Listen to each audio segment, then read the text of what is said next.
e alguns medicamentos pode causar um quadro denominado xerostomia, que é a boca seca.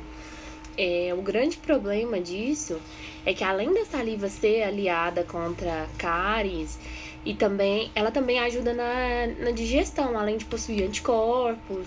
E então, o paciente que ele é diagnosticado com o caso de xerostomia, o ideal é que ele seja tratado rapidamente. E isso é só pra gente entender como a saliva é importante, né? E é importante também que no processo de remineralização que a saliva atua, que tenha a presença de flúor, porque o flúor, ele aumenta de 2 a 4 vezes a capacidade remineralizante da saliva.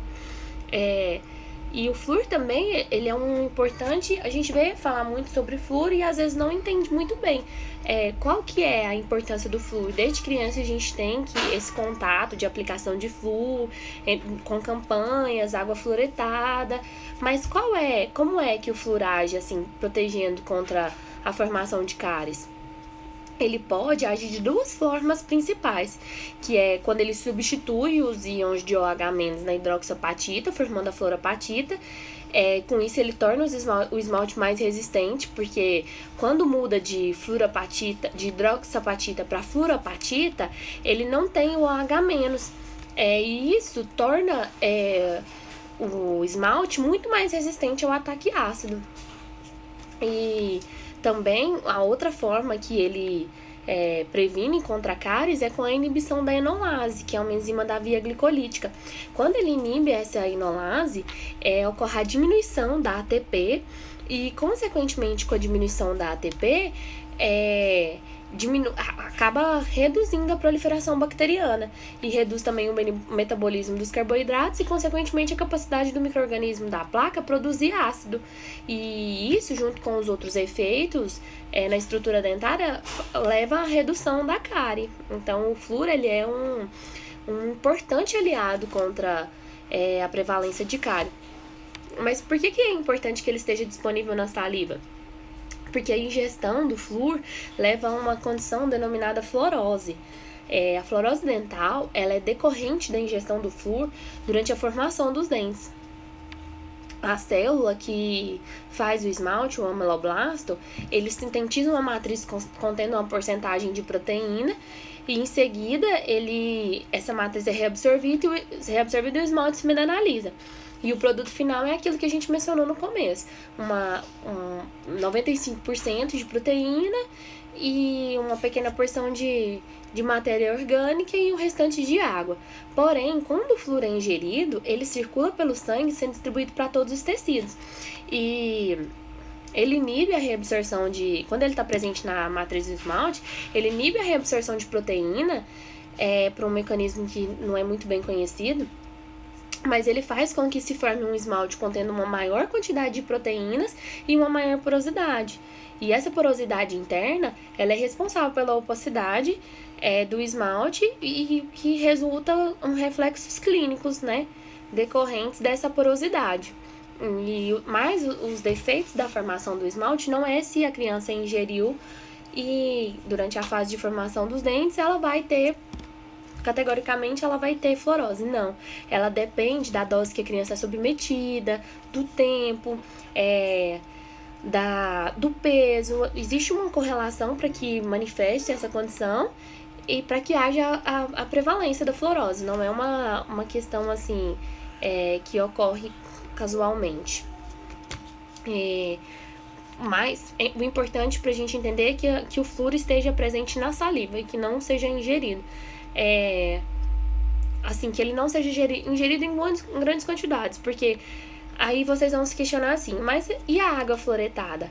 A água fluoretada, por incrível que pareça, existem regiões que as pessoas não têm acesso aos dentifrícios, que são os cremes dentais, mas o ideal é que fosse nos cremes dentais ou a aplicação de flúor direta sobre o esmalte, e para que ele fique realmente presente na saliva.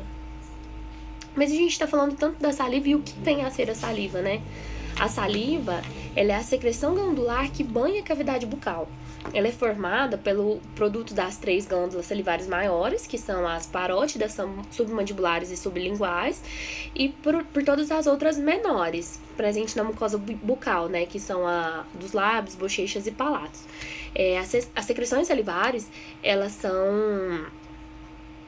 as secreções das glândulas salivares, elas são misturadas com os componentes do fluido do suco gengival, com aquelas células epiteliais escamadas e com as bactérias bucais e formam o que a gente conhece como saliva. Em média, o ser humano produz meio litro de saliva por dia. E a composição da saliva, ela é muito variável, não apenas de um indivíduo para o outro, mas no mesmo indivíduo, ela pode variar de acordo com o período do dia, com a atividade que o indivíduo está desempenhando, pode modificar a composição salivar. Mas, de um modo geral, a saliva ela é composta por 99% água e 1% restante ele é de proteínas e outros compostos orgânicos, como os íons minerais.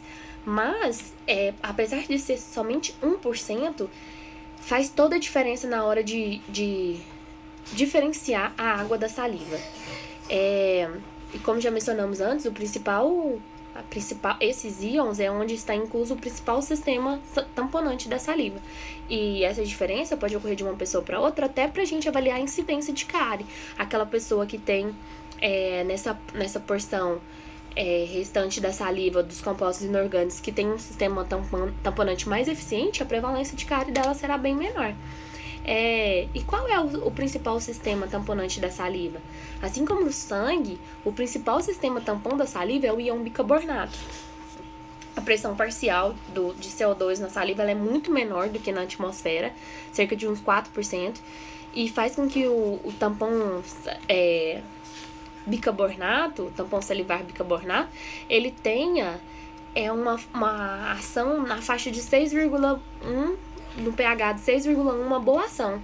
E esse sistema tampão, ele apresenta importante ação na elevação do pH em áreas restritas de acúmulo de biofilme, quando essas áreas estão expostas a carboidratos fermentáveis, que resulta em acúmulo de ácidos, ele possui uma capacidade de tampão muito eficiente. E também pela passagem da saliva, o fluxo salivar ele resulta em lavagem dessas áreas, por isso que ele é importante para poder remover mesmo o biofilme, mas com a sua capacidade tamponante, esses ácidos eles são gradativamente eliminados e faz com que o pH do fluido retorne à neutralidade. Além dessas características, a saliva ela possui proteínas que são extremamente importantes.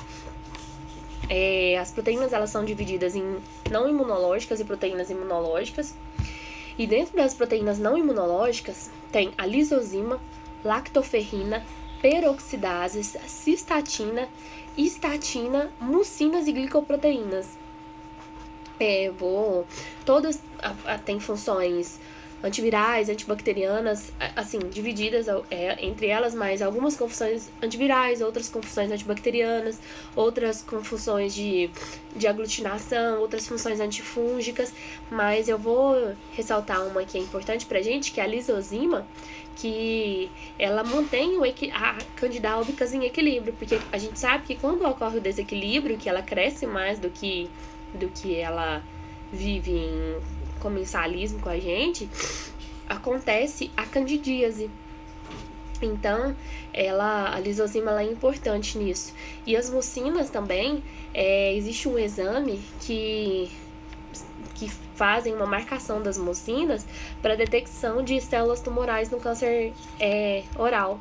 E vale a pena ler sobre isso também, que é extremamente importante. E também tem as proteínas imunoglobulinas, que são as IgA, IgG e IgM. A IgA, a função principal dela é a inibição da adesão bacteriana, e IgG e IgM promovem a fagocitose. É isso que eu queria falar com vocês. Espero que tenha sido bem clara, que tenha conseguido alcançar meu objetivo, que era ajudar a gente a entender mais sobre isso e a conseguir associar com o aspecto clínico. E se você gostou, deixa seu comentário e muito obrigada e até logo.